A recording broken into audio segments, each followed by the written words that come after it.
Hello વિદ્યાર્થી મિત્રો, આપણે આજે બંધ કોણમાં આગળ વધતા એવા ઉદાહરણ કે જેમાં સંકરણ, બોન્ડ પેર, લોન પેર સમાન, સેન્ટ્રલ એટમ એ સમાન અને સેન્ટ્રલ એટમની ફરતેના પરમાણુ જુદા હોય ત્યારે જે અણુમાં સરાઉન્ડિંગ એટમની વિદ્યુત ઋણતા વધુ હોય તેમના બોન્ડ પેરના ઇલેક્ટ્રોન સેન્ટ્રલ એટમથી દૂર હોવાને લીધે લોન પેરના અપાકર્ષણની અસર તેમના પર વધુ થાય, બંધ કોણમાં ઘટાડો જોવા મળે.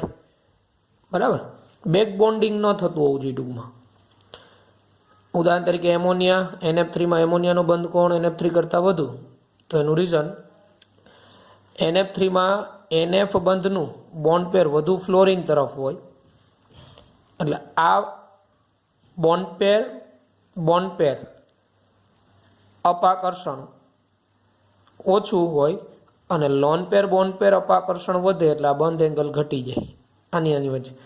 એટલે એમોનિયાનો બંધ કોણ NF3 કરતાં વધુ. આવું જ H2O અને F2Oમાં, આવું જ PI3, PBr3, PCl3 અને PF3માં આપણે સમજાવી શકાય. ઓકે.